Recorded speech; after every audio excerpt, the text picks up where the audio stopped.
vytvoríme si náčrt Mickey Mousea. Mickey Mouse sa bude skladať z 2 kruhov, ktoré budú tvoriť uši a 1 kruhu, ktorý bude tvoriť hlava.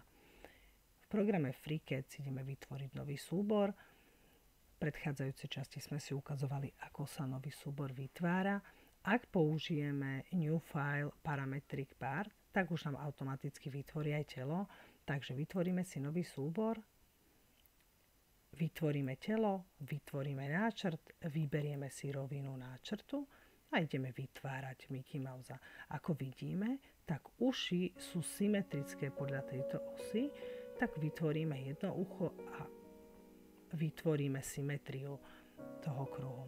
Takže poďme na hlavu. Hlava je umiestnená v počiatku súradnicového systému a má priemer 100. Na kreslenie budeme používať tento panel, na kótovanie tento červený panel.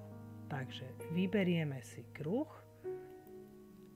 Pri kruhu máme viacero možností, ako ten kruh vytvárať. My budeme vytvárať kruh, takže klikneme na stred a nejaký bod na kružnici. Takže stred je v počiatku súradnicového systému, takže tam kliknem a nejaký bod na kružnici. Ideme nastaviť tejto kružnici veľkosť, priemer kruhu je 100. Na červenom paneli vyberáme nástroj zaväzbiť. A teraz môžeme polomer alebo priemer, my ideme zaväzbiť priemer.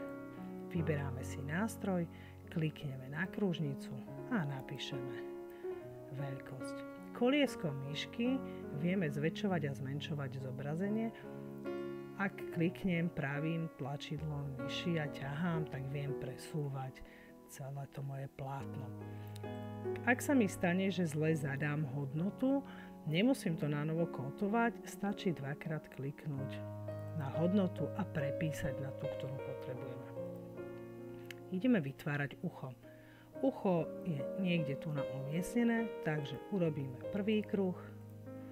A teraz vidíme podľa náčrtu, že stred kruhu je od počiatku súradnicového systému v horizontálnej aj vo vertikálnej vzdialenosti vzdialený 50 mm.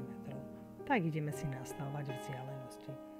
Horizontálnu vzdialenosť, to je akoby ležiaca čiaročka, a klikáme na stred a počiatok súradnicového systému a zadáme veľkosť 50. Ideme vertikálna vzdialenosť, kliknem opäť na stred a počiatok súradnicového systému a zadám veľkosť 50. Potrebujem ešte nastaviť priemer toho kruhu, takže zoberieme si nástroj na zaväzbenie priemeru, kliknem na kružnicu a nastavím 60. Potrebujeme druhé ucho, čiže druhý kruh.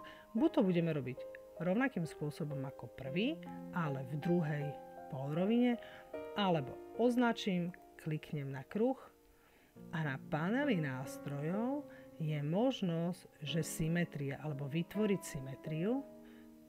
Aktivujem si tento nástroj, klikám na os, podľa ktorej má to byť symetrické, čiže ideme v osovej súmernosti a vytvorí sa mi druhý kruh s umiestnením rovnakým, ako bol ten prvý, ale zrkadlovo otočený.